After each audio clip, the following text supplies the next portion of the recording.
저 때 당시 영상이 있구나. 아, 신칸센이 저때 됐어요. 저 KTX 같은 거죠? 비슷해요. 많이 비슷해요. 60년대 저게 나왔대. K시대. 와. 저때 막 토목 공사들도 엄청 하고. 와. 진짜 일본이에요. 1964년 도쿄의 모습입니다. 소위 유색인종 국가, 아시아에서 최초로 열린 올림픽이었는데요. 국제사회에 일본이란 나라의 존재감을 알린 역사적 사건이죠.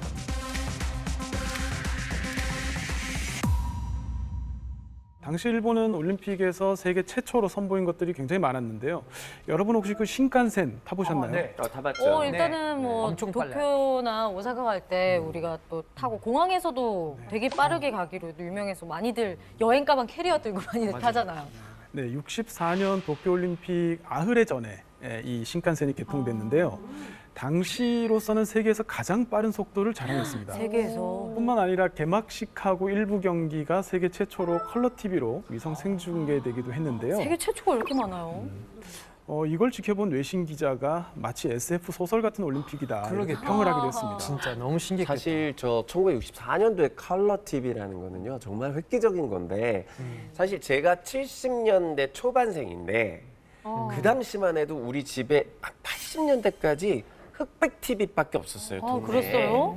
네, 맞습니다. 이 올림픽을 하고 나서 딱 4년 뒤에 1968년에 세계 2위의 경제대국이 됐고요. 또 70년에 오사카 만국박람회로 명실상부한 선진국의 타이틀을 얻게 됐습니다. 다르다. 그러니까 이제 일본 국민들한테는 이 국제적인 두 가지 행사가 가장 찬란했던 순간으로 남아 있는 거죠.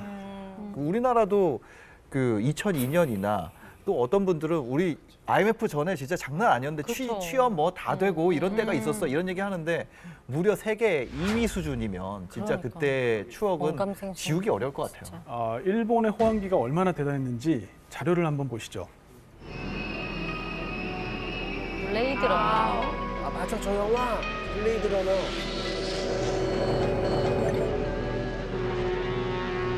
A new life awaits you in the off-world.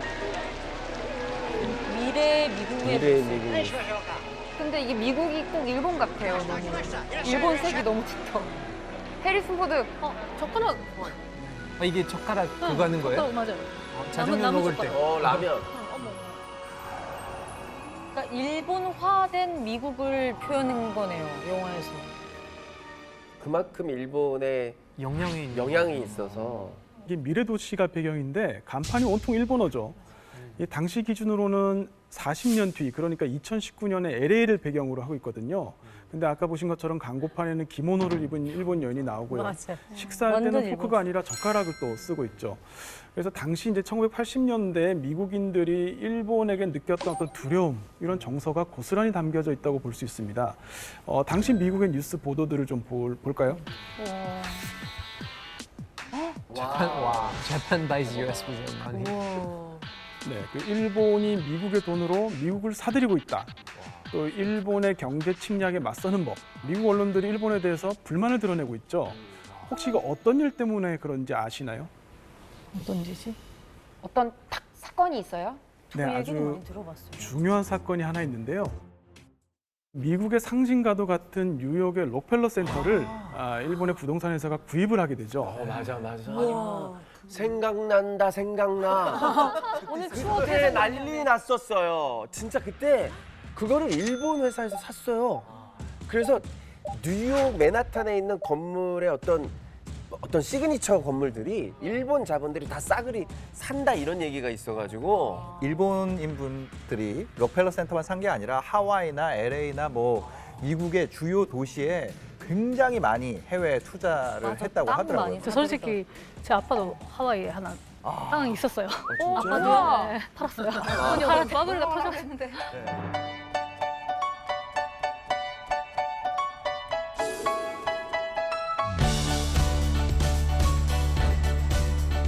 Tokyo.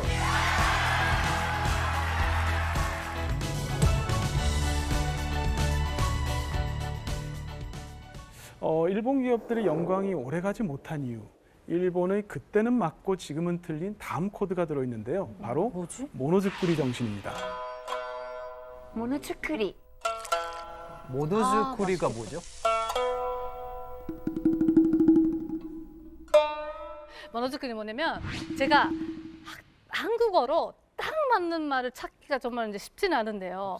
예를 들면 그 혼신의 힘을 담아서 최고의 물건을 만든다. 장인 정신. 네, 장인 정신 딱 그거예요. 그러니까 그게 모노즈쿠리. 일본 사람들의 모노즈쿠리를 되게 중요하게 생각하거든요. 여행을 좀 일본을 좀 여러 번 간 적이 있었는데 100년 넘은 가게들이 진짜 진짜 많더라고요. 한 분야에서 되게 고수가 되는 걸 인정해주고 아직까지도 유지하시고 나이가 많으신 분들도 아직까지도 맞아요.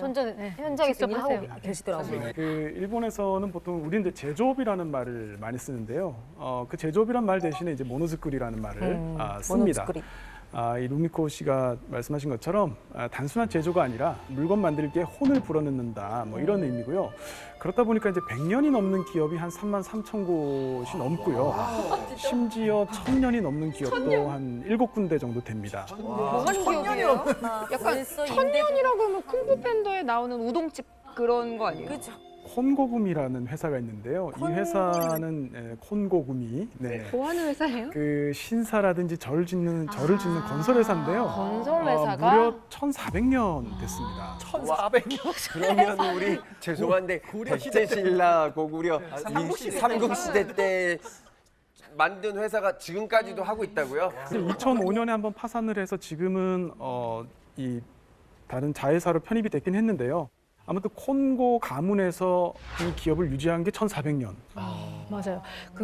제가 그 모노즈쿠리가 얼마나 이제 대단한지 제가 이제 설명을 드리자면 저희 엄마가 네. 그 칼을 주문을 하셨어요. 근데 칼 하나가 한 40만 원 정도 하는 거였는데 근데 돈이 문제가 아니라 예약을 했는데 한 7개월 기다렸다가 7개월? 그것도 무조건 1인 하나예요. 하나만 주문할 수 있는 거예요. 일본 칼은 저는 사봤는데 진짜 너무 정말 좋아요. 좋아요. 하지만 이 모노즈쿠리 정신이 언제나 옳고 좋은 결과를 불러오는 건 아닌데요. 네. 그 시대의 트렌드하고 잘 맞으면 오랫동안의 노력을 인정받을 수 있지만 잘 맞지 않을 경우는 어떨까요? 시간만 낭비하는 건가요? 그렇지, 그럴 수 있지. 그렇죠. 과잉 기술이 오히려 독이 돼서 이 경쟁력을 잃을 수가 있습니다. 아까 말씀하신 것처럼 그 대표적인 게 이제 소니가 그런 경우죠. 궁극의 초소형 워크맨 그리고 궁극의 초소형 그 카세트 테이프를 만드는데 많은 투자를 했죠.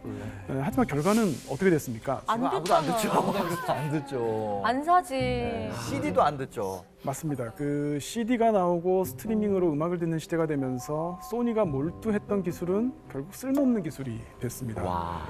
뭐 기술이 부족해서가 아니라 결국에 이제 표준하고 패러다임이 바뀌는 걸 따라가지 못했기 때문이죠. 그 세계를 주름잡았던 반도체의 경우도 마찬가지입니다. 반도체는 근데 반도체 하면 딱 한국 그런 이미지가 있잖아요. 지금은 반도체가 한국인데요. 옛날 반도체는 일본이었어요. 맞습니다. 우리나라가 이제 본격적으로 반도체 산업에 뛰어든 거는 이른바 도쿄 선언이라고 해서요. 1983년 삼성의 고 이병철 회장이 반도체 산업에 참여 선언을 한 게 계기가 됐는데요. 하지만 그 당시엔 아무도 한국이 반도체 산업에서 성공할 거라고 예상을 못했고요. 당시 이제 일본의 한 연구소에서는 삼성이 반도체 사업에 절대 성공할 수 없는 5가지 이유라는 보고서를 내기도 했습니다. 야, 그런데 그 5가지 이유를 극복하고 한국과 일본이 이렇게 역전될 수 대단한 거지. 있었던 이유가 뭘까요? 네, 그 당시에 이제 대외적인 이슈 등 여러 가지 이유가 있겠습니다만 일본하고 한국의 근본적인 대응 방식이 달랐기 때문인데요. 80년대 일본의 반도체 기업들은 대형 컴퓨터를 만들기 위한 이제 고품질의 D램 개발에 주력을 했습니다. 보증 기간이 무려 25년. 아주 고성능 25년이요? 제품이었습니다. 그렇지만 이제 우리 기업들의 대응 방식은 좀 달랐는데요. 퍼스널 컴퓨터죠. PC 시대가 도래하면서 그 보증 기간은 좀 짧더라도 값싼 가격으로, 싼 가격으로 생산할 수 있는 그런 이제 PC용 D램을 개발했는데요. 그 일본하고 한국 이 두 제품을 놓고 시장에서는 어떤 제품을 선호했을까요?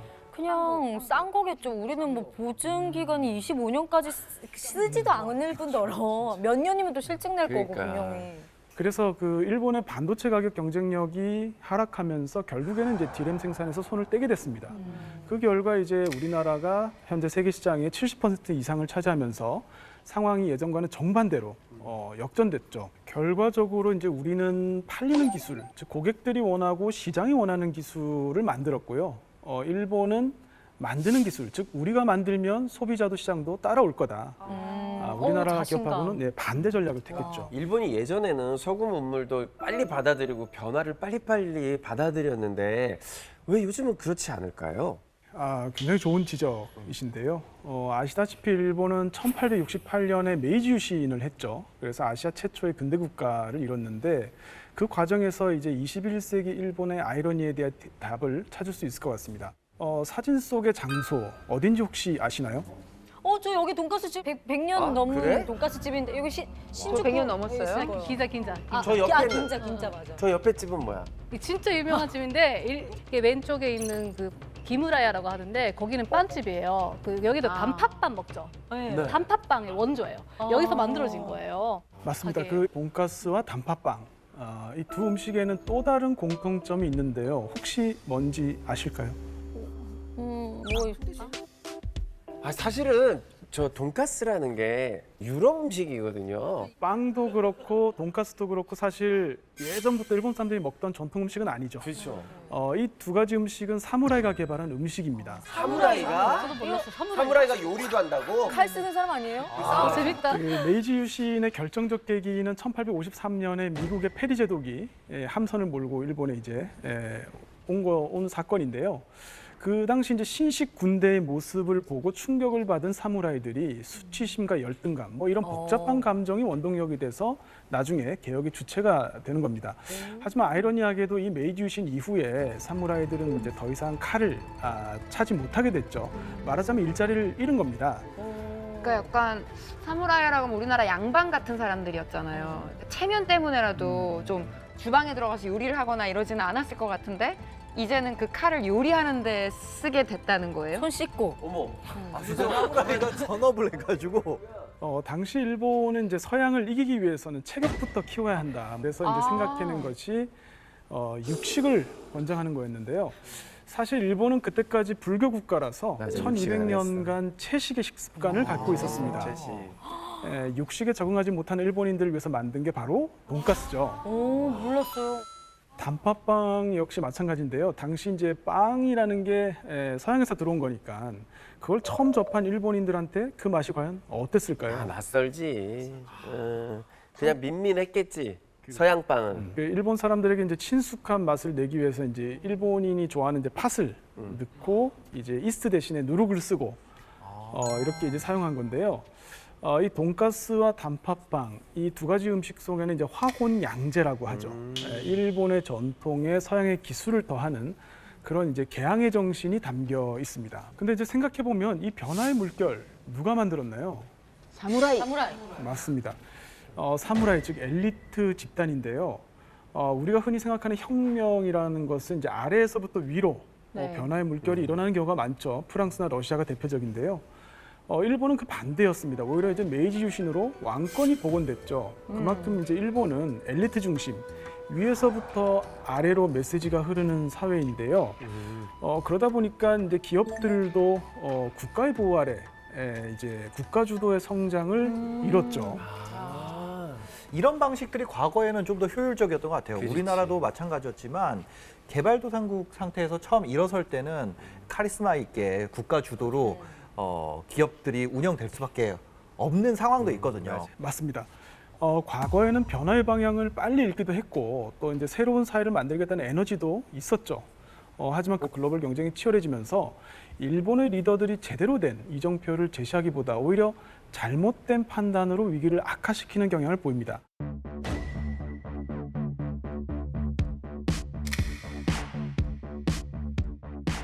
I didn't know what I was doing till I was doing it.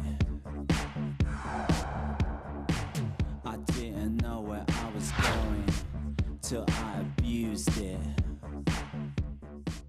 들어보셨을지 모르겠는데 일본에서는 와라는 문화가 있습니다. 한자로 하면 화입니다. 그 사이좋게 밥을 나눠 먹는다는 한자에서 유래한 건데요. 조화로운 그렇죠. 조화할 때 그 화인데요. 사람들끼리 사이좋게 지내는 것을 의미합니다. 우리가 이제 일식을 와쇼크라 그러죠. 맞아요. 또 이제 일본의 전통 우리 한복에 대응되는 단어가 이제 와후크라고 합니다. 그래서 그 와는 사실 일본 그 자체를 뜻하는 말이기도 합니다. 이렇게 된 데는 섬나라라는 지형적 특성도 좀 작용을 했는데요. 일본은 섬나라죠. 그러니까 안에서 싸우면 어떻게 되나요? 자멸해요. 그렇죠. 도망가봤자 일본입니다. 네, 그래서 싸움은 곧 공멸을 뜻하죠.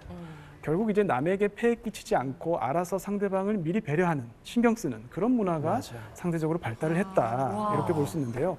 아마 일본에서 지하철을 타보시면은 이런 부분들 많이 느끼셨을 겁니다. 네. 저희 일본 진짜 자주 갔었는데 지하철에만 들어가면은 다 책을 보거나 핸드폰, 기타에 이것만 하더라고요. 그리고 전화가 오면 아무 대화도 안 하고. 침도 못 삼키겠어. 너무 조용해서. 진짜 너무 아무 숨 쉬는 것도 되게 뭔가 미안하더라고요. 아, 진짜요? 저 옛날에 어떤 게 있었냐면 그 술을 따라주잖아요 누군가 저한테 그 보통 감사합니다를 하는 게 맞죠. 네. 저는 스미마셍. 스미마셍 아리가토를 스미마셍 그러니까 폐를 끼쳐서 죄송해요. 뭐 그런 뜻인데 어쨌든 그래서 이제 그런 문화다 보니까 그 수직적인 문화잖아요. 그래서 이제 부하가 상사에게 좀 대든다던가 그런 건 절대 있을 수 없는 그래서 일이에요. 약간 국회의원들이 그 입법부에서 어떤 뭐 행정을 만들거나 법률을 만들었을 때 그거를 사법 최고기관에서 그 위헌이다 이런 말을 잘 안 한대요. 위헌 판결이 없는 나라래요, 거의. 그러니까 판결을 뒤집는 일도 그냥 안 하고 이거는 사회적으로 합의가 된 거다라고 생각하고 넘어가는 거죠. 경우가 많아요. 반기를 드는 사람 별로 없고. 좋은 지적을 많이 해주셨는데요. 왜 일본이 리더의 말에 복종하고 대항하지 않는지 또 다른 코드 속에서 이유를 살펴볼 수 있습니다.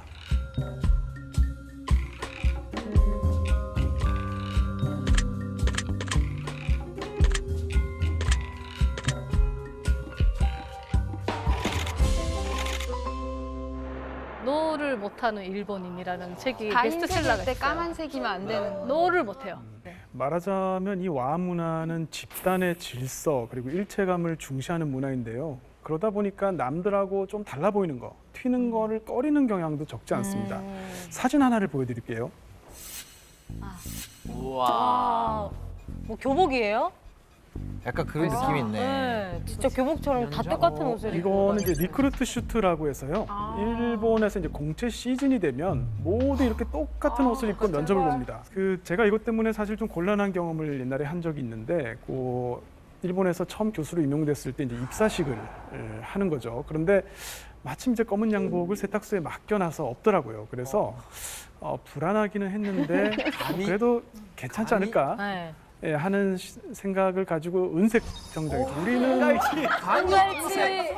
굉장히 그레이도 아니고 부담스러워. 갈치. 근데 뭐 그냥 양복을 안 입고 갈 수는 없으니까. 네. 그래서 과감하게 이렇게 입고 갔다가 굉장히 괴로웠습니다.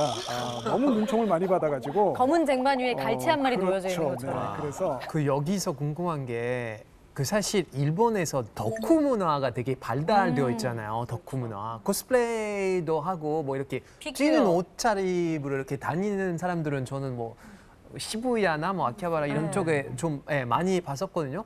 그런 사람들은 어떻게 해석해야 하나요? 일본 사람들을 보면 이제 공적인 영역에서는 굉장히 집단주의가 강한데요. 또 이 사적인 영역에서 보면 개인주의적 성향도 굉장히 강합니다.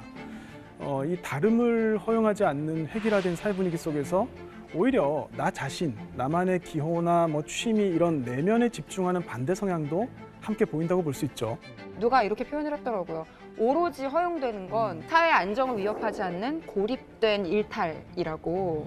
저는 정말 공감했거든요. 그래서 덕후 그러니까 문화가 좀. 개인적으로 그렇게 사적인 영역에서 내가 내 개성을 표출하고 뭐 표현하고 이것까지만 오케이를 하는 거고 그거는 순수히 고립이어서 일종의 무관심이라고도 하더라고요.